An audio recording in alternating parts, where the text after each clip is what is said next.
Maddy, who lives in District Number 1. We're just talking about life today in St Helier in Jersey.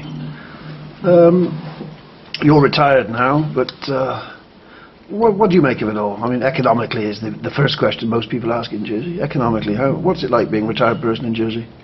Well, it's hard. It really is hard. Everything has got so expensive now.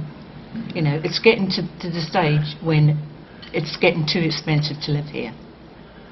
You know, when you're paying nearly £2 for a loaf of bread or whatever, you know, over £1 for a thing of milk. You told me you buy your bread in pound. I do now. Why? Yes, because it's £1 for a £2. You know what they used to call a £2 loaf is now £1. What do you think about the introduction of GST and now, of course, this year it's increased 5%? It's horrendous. It's made a heck of a difference. It really has. Yeah. I don't buy a newspaper now except the Evening Post, because I used to read the Guardian, but that's over £1 now, so that's £1 every day, which I can't afford to spend. I don't buy a Sunday paper at all, and I go to the library. I must admit, I do buy books. Right. I do buy books, but I mostly go to the library. I stopped smoking about 2 or 3 years ago, because that's not that I particularly wanted to, because I enjoy a cigarette, but they just got so expensive. You know, even if you're spending £5 something a day on a pack of cigarettes, it mounts up. Is that a general feeling amongst people that you deal with, and that they say the same thing? Yeah, absolutely. Yeah. Yeah, I used to enjoy a bottle of wine. I don't buy a bottle of wine now, it's too expensive, can't afford it. Do you think governments fully understand? I don't think so, because most of the people in the States have got money, which is, you know, fair enough. I don't begrudge them their money, but they have absolutely no idea how the majority of working people manage. They really don't. I'm only glad that I don't have young children, because it must be an absolute nightmare now, you know, and they're worried about children becoming delinquent and latchkey kids. If both their parents have got to go to work, they've got no choice, have they? They have to go to work. You brought up children basically by yourself. Yeah. You've obviously had a long-term struggle, but you've obviously done your bit for the Jersey, haven't you? Worked all your life, presumably. Oh, yeah. Do you feel aggrieved by it? Do you feel that you're getting a raw deal? Do you feel that it's unfair? No, not exactly a raw deal. I mean, you know, it's been quite a good life, really, on the whole. When I was working, it was fine. I used to go on holiday every year with my friend. We used to go away. We went to America, we've been to Cyprus and Egypt, and, you know, all over the place, really. I mean, now I can't even afford the airfare to England now to see my grandson, because my son pays for that for me. That's my Christmas present from him. He buys me a ticket to start and go and see them for a week. You tell me that you always vote. Always. Do you know the names of your deputies? Judy Martin, Trevor Pittman, and I must admit I can't remember the other one. Okay, fair enough. It's a question I often ask, and people cannot remember who they voted for, and they certainly don't seem to remember who their deputies were in the district. Oh, right. That's one up to What me. would you say to those who don't vote?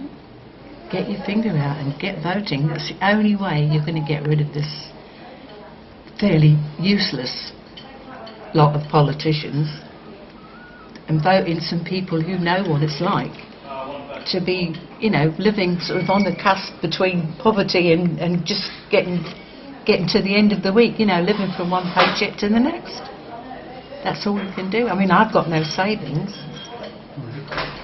Housing's obviously a big issue. Presumably you live in States. I live in a States flat, yes, I do. And is that of a reasonable standard? Oh, the flat itself is lovely. Right. Yeah, very nice.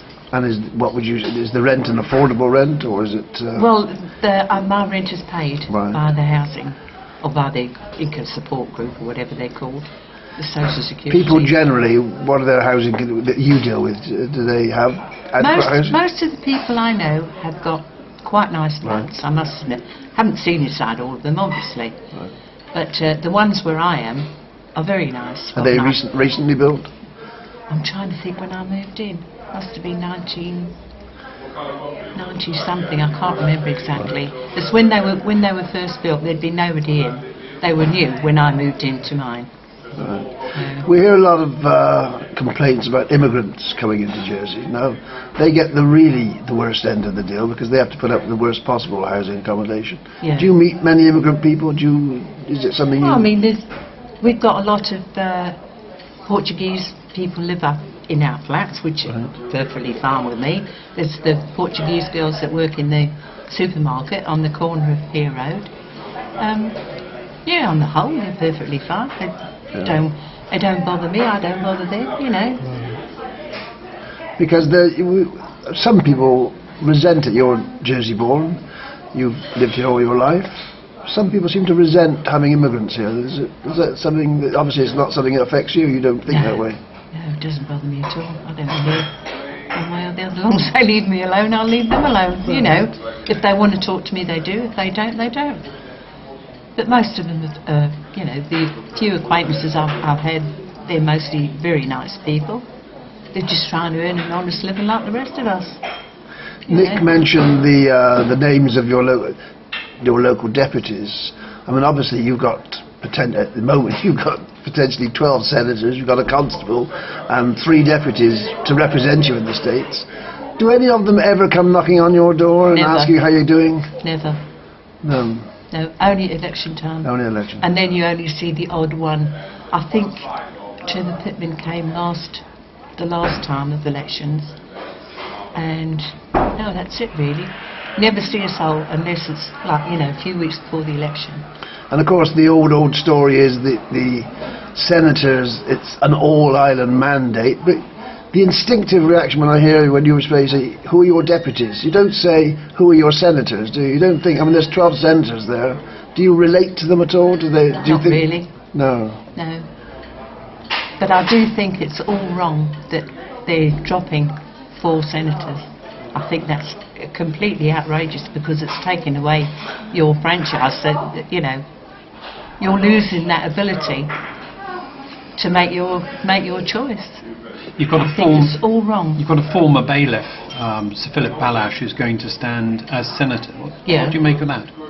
Well, I found it very peculiar reading the article in the Evening Post when it seemed to me that the Evening Post was putting forward the thought that they were a shoo-in, that, you know, it's so obvious that they're going to win, that it doesn't really need thinking about.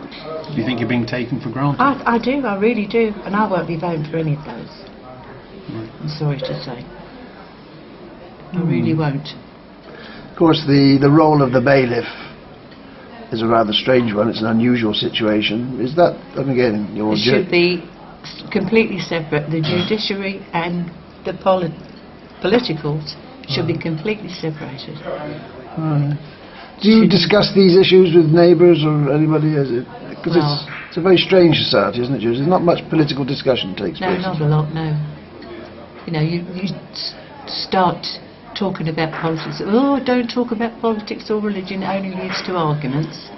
That's the general consensus, you know, that you never discuss things like that. Or people look at you and say, oh, I don't want to know that, I'm not interested in all that. They're a useless bunch, they never do what the public would like them to do. You know, they never take notice of what the voters say, which I must admit I do agree with.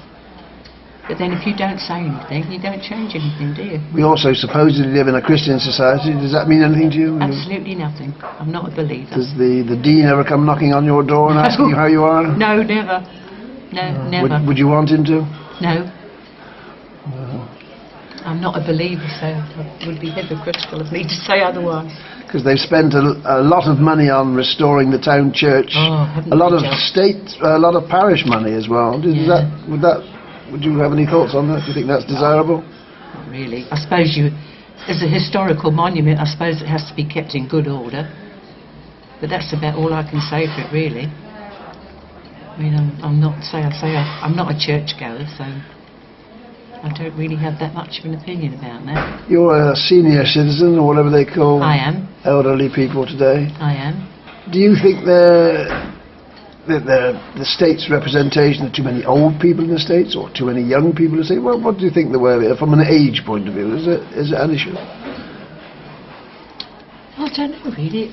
A lot of the old ones could do with removing. I do think that we could do with more sort of young, middle-aged people who've got more of the finger on the pulse of what's actually going on in the island.